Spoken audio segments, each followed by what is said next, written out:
multiple Jeffco schools being considered for closure. We can no longer just keep every school open. The new recommendations from the school board that could displace 2,000 students and staff.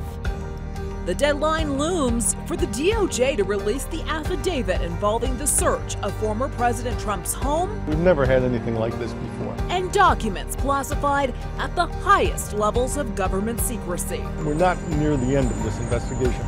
Members of Denver's East Colfax neighborhood honor one of their own, tragically killed by a stray bullet. For sure she would have been here with us. Tonight, they are raising funds to support her passion for Denver's refugee community. She was friends to like everybody. Good evening, and thank you for watching Denver 7 News on Local 3. I'm Jessica Porter. And I'm Amy Wattis. Tonight, the Jefferson County School District is meeting to discuss 16 schools being considered for closure by next school year. The district is citing low enrollment for the plan. Denver 7's Bayan Wang is at the meeting tonight and reports it's a decision that could impact 2,400 students and more than 400 staff members. Yeah, hey, good evening. An important note right off the bat, the recommendations for closures only impact elementary schools, and this all comes as the district says their student enrollment rates continue to decline year after year. Here's a graphic now showing those 16 different elementary schools Jeffco Public Schools is recommending for closure. They include Emory, Peck, Thompson, and Green Mountain Elementary Schools, just to name a few. As you mentioned, more than 2,400 students will be impacted if this recommendation is enforced.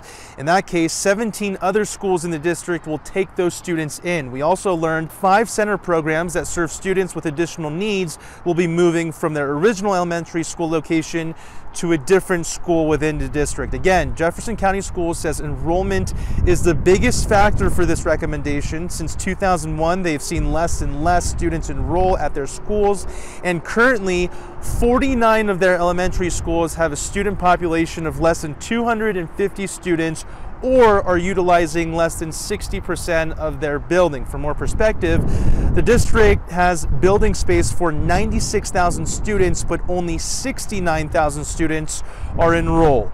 We come into this process believing that nobody wants their schools to close. We don't want schools to close, but unfortunately, we're just in a position with our enrollment and our resources where we can no longer just keep every school open. These recommended closures are set to go before a school board for a vote on November 10th, and if it passes, these closures will go into effect starting the next school year. In Golden, Bayan Wang for Local 3. Bayan, thank you. And Denver 7 talked with the superintendent about this just before school started. And she said at these smaller schools, they just aren't giving the kids all the opportunities they deserve. And so if we're able to combine some schools and have a more robust enrollment, then we solve issues like having split grade levels where second and third graders are in a classroom together, where we have part-time enrichment and electives opportunities for students like art, music, PE. District leaders say this won't be limited to elementary schools. In the not so too distant future, they are going to have to look at closing some middle and high schools. Negotiations continue tonight between Denver Public Schools and its teachers union.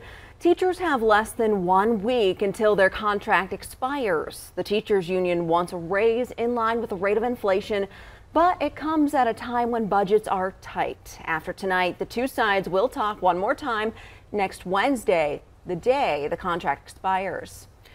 The Department of Justice has been ordered to release a redacted version of the Mar-a-Lago search warrant by tomorrow. The affidavit is considered a roadmap to the DOJ's national security investigation into the highly classified records which were seized during an FBI raid this month. ABC's Jay O'Brien has the latest from Washington.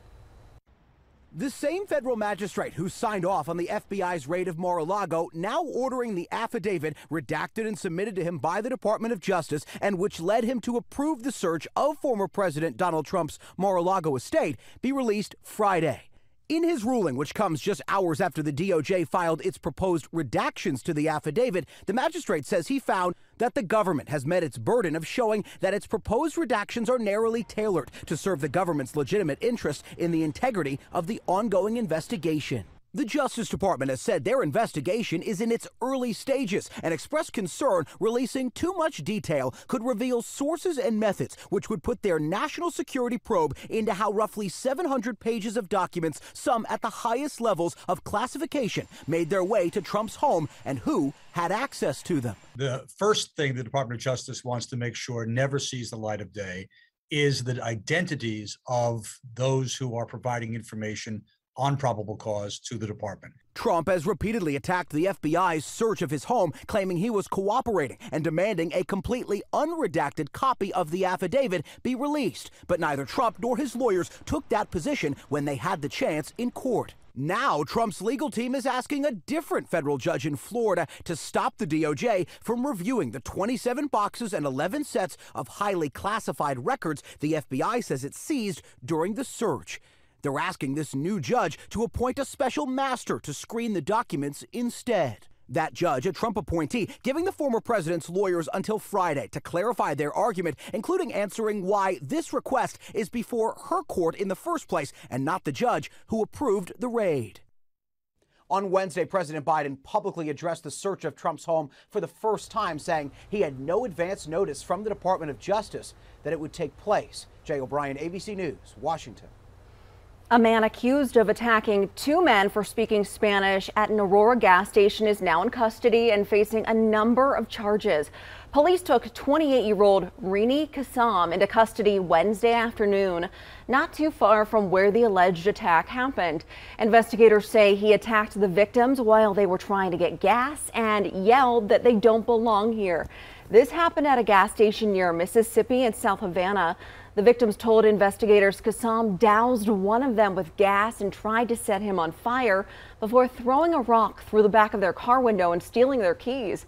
The attack was so traumatizing, one of the victims told Denver 7 he's leaving the country tomorrow. Now, Denver 7 has learned a day after the attack, Kassam is accused of pulling a knife on a man and telling him to speak English.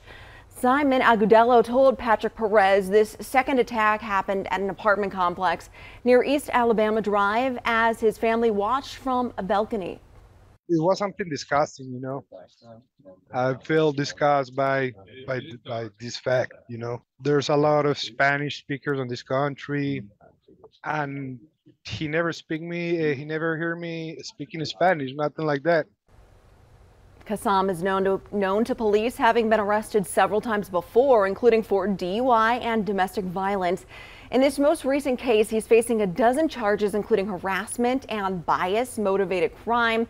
Today, a judge set Kassam's bond at $150,000 because of the seriousness of the allegations and because he's failed to appear in court for lower charges. His next court date is at the end of the month. Colorado's Department of Human Services is now looking into potential fraud and child safety concerns on the heels of allegations made against a former Arapahoe County DHS employee. Robin Nicita is the ex-partner of former Aurora Police Chief Vanessa Wilson. She is already being charged criminally with falsely reporting that Aurora City Council member Danielle Jurinsky sexually abused her son. Now she's under investigation by the FBI over allegations that children were wrongly taken away from several other parents as a result of Nicita's actions. Today, Councilwoman Jurinsky filed a class action lawsuit against Nicita and the entire Arapahoe County DHS office. What I have quickly found out is what happened to me is not an isolated incident at all. And I will go as far as to say that I believe at this point there is an equitable evil that is plaguing Arapahoe County DHS. A spokesperson for Arapahoe County says they are confident in their ability to protect kids from abuse and neglect. They go on to say that the allegations filed in the complaint draw conclusions without citing factual specifics. Happening now, members of Denver's East Colfax neighborhood are gathering to honor Ma Kang. In mid-July, Kang was shot and killed by a stray bullet in Denver's East Colfax neighborhood, just outside her apartment complex building. Kang came to Denver as a refugee from Myanmar many years ago. Denver 7's CB Cotton reports funds are being raised for the refugee community she was so passionate about.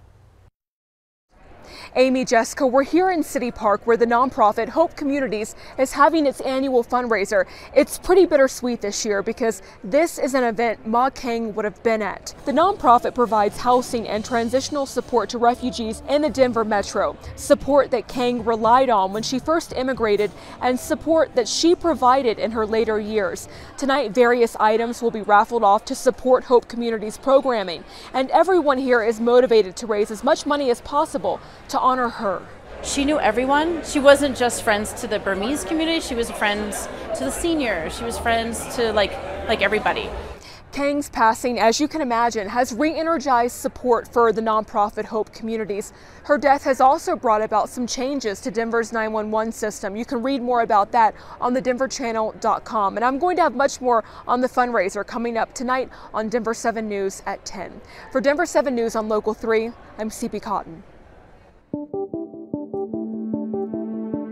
A rising trend in monkeypox cases for Coloradans of color. We're always disproportionately impacted. How local organizations are working to reach out to these communities. We need to focus our energies. How do we target those markets? Still a pretty active radar. I'll let you know which areas will see heavy rain tomorrow.